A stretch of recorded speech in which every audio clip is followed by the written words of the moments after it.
Hey guys, what's up? I'm Erin and welcome back to the channel and welcome back to another episode of Open Money, where we talk to real people about their real personal financial journeys. On this episode, we are featuring Andy. Andy is completely debt-free and has all of his finances set on autopilot. My name's Andy. I'm 42 from Nebraska, Panhandle. Well, thank you for doing this. Welcome to the channel. Thanks for having me. Do you want to start out with what your assets, liabilities, net worth looks like? Most of it is 401k, about 160 in 401k and 20 in Roth IRAs separate from that. Next biggest would be my house at 130. That's what it was valued at when I got it 7 years ago anyway. And just 10,000 in cash for an emergency fund. So Perfect. about 320 altogether. Any debts? And no debts with that. Awesome. Living the debt-free life. Did you buy your home outright in cash? No, I didn't. I got it 7 years ago and actually ended up taking some money out of 401k and taking the 10% ding to pay that off. But with things going on the last couple of years, didn't really know about job security and stuff. So I figured best just to keep bills as low as I can until things settle down and get back to normal. So it was around the pandemic when you did that? Yeah. Good. Does it help you sleep better at night being debt free? Oh yeah, it's great.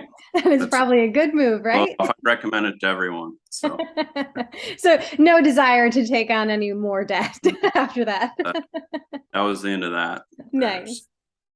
So can I ask what industry you work in? I'm in transportation. I grew up kind of in farming and ranching, and then did some retail and stuff through college, and then manufacturing, welding, and then I've been doing transportation for about the last 15 years. You're a jack of all trades. Sounds like you've done a little bit of everything. Yeah. How'd the pandemic affect your career? It was just insecurity and knowing if they were going to do cutbacks and stuff, and I figured it's just best to probably pay things off and have things so if I were to lose my job or need to be off for a year or two, something would have happened. There's a lot of peace of mind. You don't realize that risk until it gets you thinking, how would you live without an income for a while, and getting an emergency fund built up a little bit and stuff like that. I definitely think the pandemic was an eye-opener for a lot of people, because a lot of people don't go through thinking, oh, I could be without a job, but the pandemic kind of caused a shakeup and almost put everyone out of a job for at least a couple weeks, months, or even a year in certain situations. So yeah. Yeah, it's just thinking you're going to have a steady job for the next 15 years, and then it really threw a wrench in things. So didn't really know what to expect. So I'm glad I did it. I turned out I really didn't need to, but you never know. I mean, you can't, especially when the pandemic first hit, no one could predict what was going to happen or the way things were going to work out. Absolutely. Like I said, it was a 10% hit, but I don't think I would go back. It feels great not having that. Hey, I always like to use the pillow test. If it helps you sleep better at night, that was the right decision for you. Yep. And it's definitely a load off. You don't realize it until you're done. And then it's like, I always say I'm fine with my mortgage because that's the only debt we have. And I was always debt free prior to that. But every once in a while, I'll just be driving down the road and I'm like, what if I were to pay it off? So I know it's there in the back of the mind. Even if I don't think it bothers me, I know it's there. Well, if you wanted it back, you could always go borrow it again. So. Well, no, I wouldn't do that if it was paid off. So, I mean, I get the idea behind paying it off because no, you wouldn't go borrow against it. But yeah, I don't know. I think right now I'm going to ride out the mortgage, but we'll see. Things could change. So do you have any financial goals that you're striving for? Now that I've done that, actually in just the last couple months, my son moved out, so I'm kind of empty nested now. It's kind of a change, so things are a little bit different. I do have a Tesla Cybertruck reservation, so I guess that's a financial goal. I don't know. I need you to share some pictures of that when that comes through. Yeah. Do you have a delivery date? Oh no, They haven't even started building them yet. I think they're Okay. still putting tooling and stuff. So probably a couple of years at Did least. you have to put just like the $200 deposit down? Yeah, just like $100 and then wait. So I figured it would be, I think that's because of the pandemic too. I figured Yeah. they would be producing them by the middle of this year, but nothing in the works. I was looking at a Model Y a couple months back, and they said that I just had to put $200 down to hold a vehicle. And I was like, well, that seems like a disproportionately small amount of money. What if people are just putting holds and then cancel and they just lose $200 on a $70,000 vehicle? I just thought the proportion wasn't where it should be. Yeah. Down some reservations. So kind of glad I did it when Nice. I did. So So I take it when you get it, you'll buy it in cash. yeah, that's the plan. Anyway, so they're just giving me extra time to build it up. There you go. You'll be set to go. Yeah. Oh, I've got a couple electric cars now, one that my son drives and one that I drive, but they're just kind of compliance cars and only have about 80 miles of range, 60 or 80 miles of range. So it'll be nice to have something where I can drive it year round. And 60 or 80 miles of range total? yeah, like the first cars that came out back in, was it 2011? And Okay.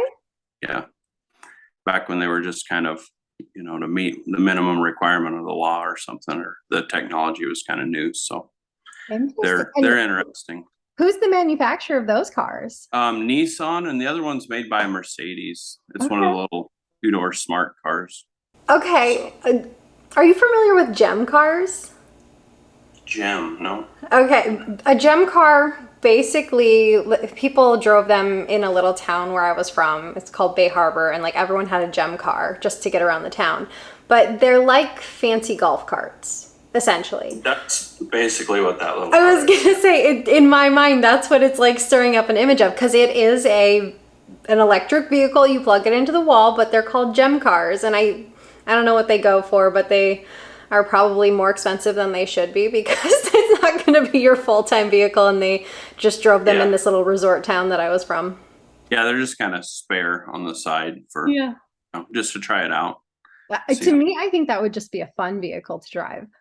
Yeah, it's zippy. So 42 now or 41? 42. Okay. When did you start saving and investing? Probably did some at the end of high school. I started working when I was 17 anyway, getting paid. I mean, I worked before that, but getting paid towards the end of high school. And I had set aside some money, but not really until probably maybe 10 years ago. Okay. Did I start saving? And most of the money actually in my 401k and retirement savings, that's actually a lot of just mainly growth, because I'd pulled some out for the house and 401k loans and stuff. So, all that's pretty much just growth. I wouldn't have that if I hadn't invested early. So I'm kind of just starting now, really, it feels like. Just starting now. I feel like for the past 10 years, that was pretty serious investing. Yeah. But I mean, to pull out about as much as I put in and still have that left in there, that's a neat part of watching it grow. So looking forward to compounding. Yep, doing that over the next 15, 20 years, putting more into it and seeing if I can hit that $1 million milestone. Is that the goal? Yeah, for now. When I was younger, I used to call it like Operation Comma, just to break it down, make it seem like not such a massive goal. Because when you look at $1 million, you're like, oh, it's so far off. But I'm like, oh, if you just call it like Operation Comma, it kind of makes it seem manageable. Yeah. So when's your goal to hit that? Is it in 20 years? Like I said, over the next 15 years, 15, 20 years, I'm not real sure. I haven't really calculated anything out. It's just kind of a recent, something I've just recently thought about, because I'm like, well, the kids are out of the house and, what's next? How did kids influence your financial plan? Maybe at different stages, when they were younger, now that you're an empty nester? Well, let's see, going through college and stuff, I basically ended up not finishing college because of kind of a bad divorce, so had that. And then they came and lived with me. That's when I got the house, was in 2015. So it's hard to say. I think that the divorce affected me more than the kids as far as financially, but um, I don't know. Maybe more would have been put towards retirement without having kids, but I don't know really. It probably would have been about the same because I didn't put a whole lot of emphasis on it so far. So like I said, now it's kind of a, now that they're out of the house and kind of, supporting themselves, I'll probably lean more towards putting away money for retirement or just savings in general, toys, Yeah. get a Cybertruck I don't need. So, But if you enjoy it, that's all that matters. yeah. Now, when it came to the divorce, did that end up in assets being split in half? Yeah, that um it ended up being we were about a broke even. I think we both had a small little bill left over, but it was pretty much back to ground zero with Yeah. finances And how after it old was were you? all 25 Okay. when that happened. So that's been 15, what is it? Yeah. 15, 17 years ago, something like that. So it did kind of set you back. I'm sorry about that. Oh, that's no big deal. I can't say that it really did, I mean, I just went to work in a job, and I mean, maybe I'd be in a different career field, having finished up college or something that could be, but pretty happy with the job I have and the way things turned out. So Hey, that's all that maybe, matters. yeah. You get a career you enjoy, and then raise kids who are financially independent. That helps as well. Usually a lot of kids will stick around till like August or September, and by a month after graduation, he was already moving out, getting an apartment on his own, and Perfect. so. Is he still close by? At least you can visit. Oh yeah, just down the road. He just If wants I to could come back for the enough, I could. Cybertruck when you get it. Yeah, probably. So you said now you can save a little bit more or save for fun things like a Cybertruck. Do you have a target percentage that you're trying to save of your pay? Um, not not really. Just basically, I bumped 401k up to 25%, I suppose, and then I'll do Roth on top of that, whatever that works out to be, and then I suppose just extra money going towards Cybertruck, and then anything over that investing. It's kind of nice to have, with no debt and stuff. You have a lot of your income to play with. Yeah, I was going to say, it sounds like your expenses are pretty darn low because you have a lot of flexibility in your budget. Oh yeah, yeah. I've got them down to next to nothing. Really, it's just utilities, and I put up solar when I got my electric cars. I put up did a DIY project and put up solar on the house, so that wipes out one utility anyway. And then I've got property taxes above that, and that's pretty much my housing expenses right there. So How are property taxes in Nebraska? I think it's about, what is it, 2% or something. It's 20. I think I have it written down. 2,600. So about 2%, I think. I mean, just because I mentioned Nebraska, have you ever met Warren Buffett? I mean, I have to ask. Yeah. Oh, I forgot I was going to mention that earlier because I knew I'd heard on one of your videos like you'd wanted to meet him. So when I was going to UNL, he came to talk to a group of about 100 of us there in a class. Said if he wouldn't be able to get to us right away because he's busy, but if we ever needed anything like financial advice or a job, or I can't remember what all he said basically just contact his secretary and he'd work us in to sit down and talk with us if at any point in our life. And I don't know if that still holds true today, but please reach out. You've never reached out? No, I thought about it a couple times, but no. Make that phone call. Like, have him work you in, because I'm sure you would. I think you should. I highly recommend it, because if it was tables turned, oh my God, I would be on the phone. I'd be like, when can he see me? Doesn't matter the time, doesn't matter the day, I will be there. I think he took a lot of the students out afterwards to eat, and I had a class, so I opted out of it and actually went to my class. And you should have ducked that class. Okay, I've never skipped a class in my life because I'm very much a nerd. but I would have skipped a class for Warren Buffett. Yeah. I mean, the way other people act around like rock stars, that's the way I would act because like he's Warren Buffett. He's amazing. He's your Elvis. Yes. I would be like on the sidelines like, "Oh my gosh." I think you have to make that call. Like tomorrow is a weekday. Call the secretary, say I'm cashing in. He said I could call. Make the call. He probably should have put a statute of limitations on it because, like I said, that was 20 years ago. So I think you should reach out. He's in his 90s. Like, now's the time. Yeah. I don't feel like you're going to do it. No. Can you call and say, hey, I know someone who wants to meet you? I will fly there. Just like pass it on for this girl. Erin just wants you to sign her book. I just want to pick his brain. I'm like, all my life, I'm just like, hey, I will buy you a Dairy Queen. We can just sit down over ice cream. Like, I just talk. Anything you have to say, I'm willing to listen. Yeah. I feel like he's one of those people that just everything they say is so valuable. And yeah. Well, very down to earth, you know. I mean, even to take time out of his day to come do that, you know, he was a billionaire back then. So, Yeah. I mean, that was kind of neat, I thought. I have to say, you seem like a very like chill guy. Like even like with your finances, you just seem very relaxed. Is that an accurate perception? Everything, you know, I kind of had to think about it like on my budget stuff because pretty much everything's on auto pay, auto. Like I don't really ever think about it. You know, I just kind of let it do its thing automatically, like the 401k, you know, someone else does my taxes. I just don't really deal with it a lot. So it's kind of on autopilot. That's kind of the way I have to do things because I find it if I have money, you know, and I'm out doing things, it's kind of like a race to zero, you know. I just want to do stuff and spend stuff. But if I make the savings automatic, I suppose it's a lot easier. Then you can spend what's left over, you know, you're invested in the future anyway. Yeah, that's kind of my way of budgeting is just what do I have available and okay. I like that approach. So what are your favorite things to splurge on?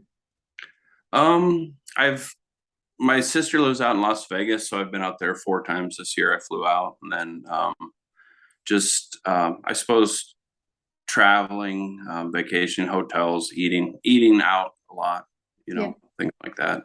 Splurge on my food budget, things. So we do too. We entertain a lot, so we spend a lot on food because if you come to our house, I'm going to feed you and I'm going to feed you well.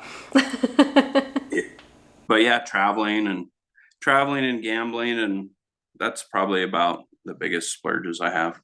Going to Vegas, you got to play one slot machine while you're there, at least find your favorite.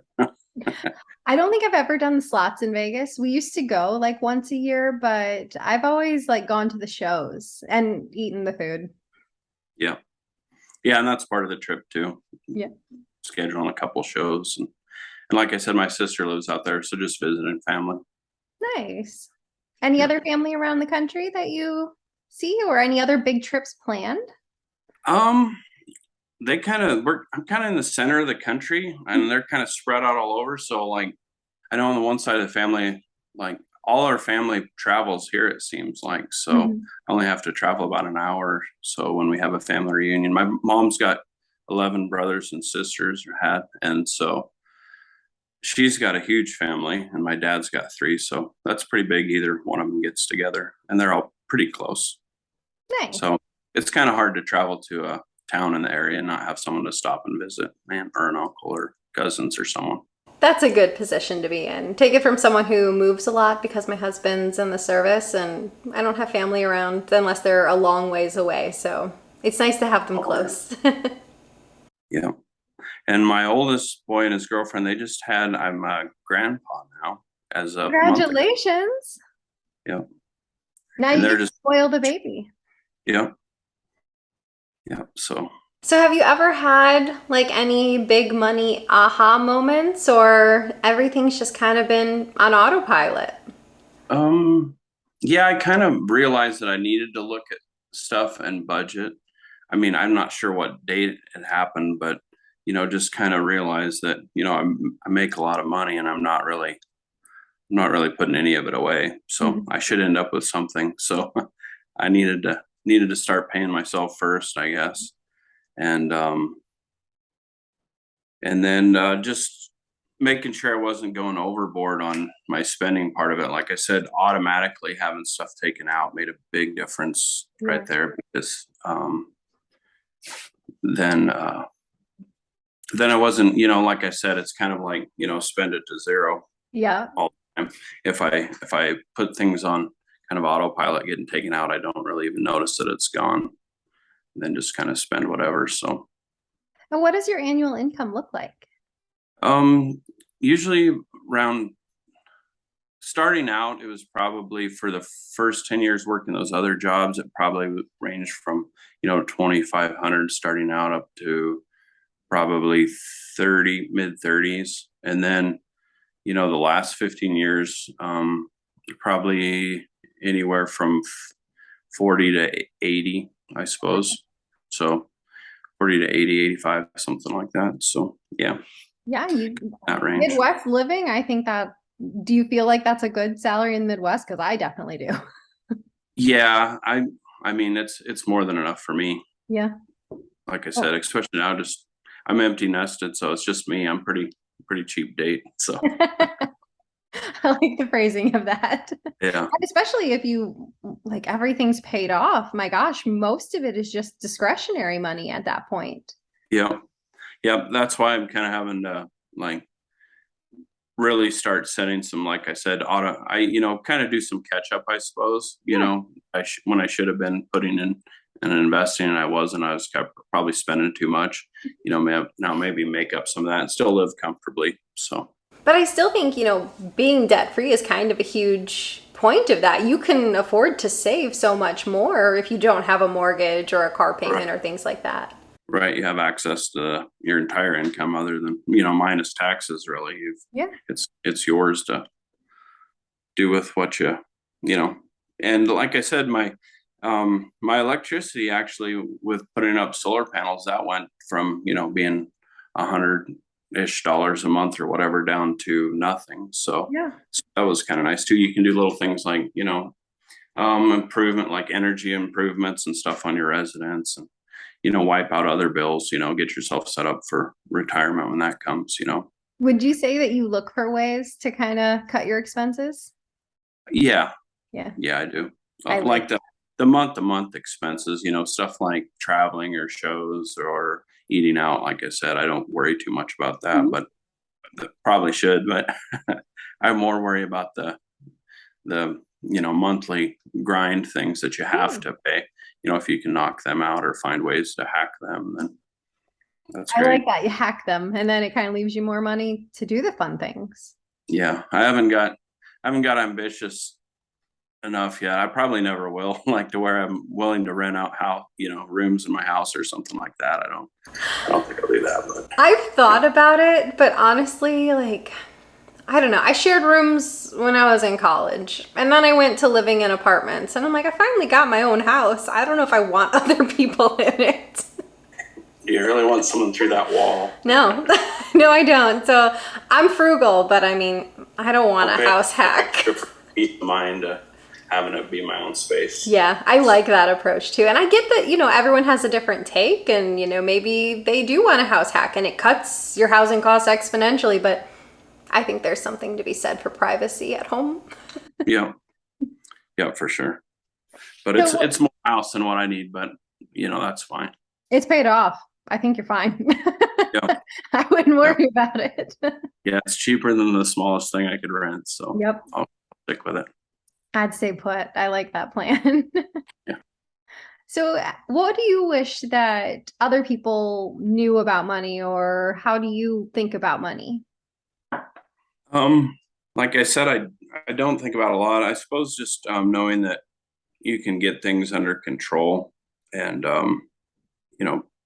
kind of take control of like what you're spending, and kind of laser focus in for a short time and maybe knock out some of your debts. and then how much more freedom you have when you don't have credit card bills and, car payment, house payment, just like everything wants a chunk of your income, and then you don't have a whole lot left over to save or put towards your future or, even your present. So I'd say to, Dave Ramsey is great on that, getting you out of debt and Mm-hmm. getting you started with emergency fund and stuff. I can't really say I've followed any of his stuff really, other than, I did get out of debt, but not using his stuff really. But, he's great for doing that, helping people out of it. So For sure. step by Do you still use credit cards? No, I pretty much just I don't even carry around a wallet anymore. I just have like my license and my debit card in the back of my phone, and Okay. that's basically it. So, I did, after I paid off, the house a couple years ago, my what is it, FICO score or whatever, it dropped away, and that Mm-hmm. bothered me. So I opened up a credit card just so it would appear again, so I have one. Yeah.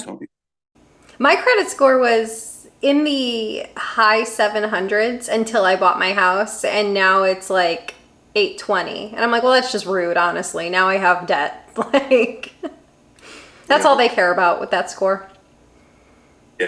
I'm not really worried about using it, unless something major happened, where, I kind of just, but not having, if something were to happen to me where I couldn't work, like I said, the pandemic kind of got me thinking about stuff like that, Mm-hmm. Okay, how would I make, how much would I need to live off of? And kind of got me thinking about stuff like, just having a plan overall, I suppose, is what I would suggest to people think about. Like, what is it, like the 4% rule, and just taking like, your monthly expenses times, 300, and then, you sock that away in an account somewhere, and you're pretty much set for life, or 25 times your annual expense or whatever. That's interesting, things that I hadn't really thought about, but it's like, well, I should have something like that set up, where I kind of just rely on myself for income, and I don't want to be, a burden to my family. So When did you start thinking like that? probably not long ago, really a couple years. Okay. Probably looking at it, like I said, the pandemic kind of wakes you up and makes you think, well, if you were somehow needing to, not able to do the type of work you did before, either, lower down what you could earn, or eliminate what you could earn, how would you make it in those situations? So that kind of got me thinking more, risk mitigation, paying off the house, storing up some cash, having an emergency fund, building some retirement savings, doing that stuff, and actually caring about it, not just putting, get a match or, put it in. So, Well, I think that's incredible. I think like everything you're doing is amazing. I mean, if I could give gold stars, you got them all, because it seems like you've got everything under control and you're kind of cruising. I probably should have started earlier, and like I said, about the only thing that doing different is maybe would have done a different career, but I'm pretty happy with what I'm doing. So, Well, good. And you're still young. Maybe you have a different career 10 years down the road. Never know. Yep. I'll probably, with everything paid off, I'll be closer to retirement. Mm-hmm. I can enjoy grandkids or something. There you go. You get to spoil the little ones. Yeah. Go travel some more. Yeah, travel as much as you want. Do you have any bucket list places you want to travel? Not really. Kind of in the back of my mind, some places that I would like to go. Like I said, travel is kind of shut down here for a while, but yeah, there are definitely some big things I would like to see. I mean, like, Egypt, and, see the pyramids, and I suppose there's I really haven't traveled Northeast United States at all. There's still parts of the United States I haven't traveled. Mm-hmm. So, but around the world too, for sure. Okay, just got to make the time. Yep. Nothing specific, but definitely. Maybe start with Warren Buffett's office and then go everywhere else. I'm not going to sleep tonight because you're not making that phone call. I'm going to get up in the morning and try to make it, and no one will take my call. I was pretty happy that he took that time out back in Yeah. college, talk to the class. I figured I didn't need to bother him in person. So I don't think it's bothering. I think he wants to help people. Maybe it is. I'm still going to try and call in the morning. I'll let you know how far I get, because if I can get to that door, I will film it for sure. he probably just didn't he have a favorite place he likes to eat? You could probably just sit there at that restaurant. Well, I don't want to be a stalker. I'm only showing up if I'm invited. Like, there's lines that I will not cross. So if he says, yes, you can come and I'll meet you at the Dairy Queen and we can each have a blizzard and just chat for 30 minutes, I will be there. But if I'm like hanging out at his favorite McDonald's, like that's just creepy. Sit there and order ice cream until he shows up. So Yeah, no, I'm not going to do that because I don't want to end up on like some watch list and be like, that's a crazy person. Only if I'm invited would I go. Well, I really want to thank you for doing this. This was awesome. I just think you got everything. You're good. You're on autopilot. It's amazing. yeah, it was fun to do and look over kind of what I had and what organized stuff. Like I said, I hadn't done a budget in a while, so even looking over that was helpful to me too. Glad I could be a reminder for a budget. Yeah. Well, thank you. Well, thanks for having me and try to get some sleep tonight. Did anyone get the completely stress-free vibes about Andy? That's what I got. I think it comes from being debt-free. But I do have to say, I can't believe he never made his phone call to Warren Buffett, because if that was offered to me, I would totally jump on it. I still think I might try to call him. We'll see how it goes. I don't think he'll answer. I've never tried to call, but maybe all this time I should have just tried. Who knows? If you guys would like to be part of the Open Money series, all you have to do is send me an email at erintalksmoney@gmail.com. We can talk about budgets, net worth, income, you name it. Share your journey. I think it really helps other people on theirs. Just send me an email and we will get it set up. I post new videos every single week. If you got anything at all out of this one, please give it a like. If you're new here, please consider subscribing. Or if you know of someone who might get something out of this type of content, please consider sharing. I hope you have a great day. I'll see you soon. Bye.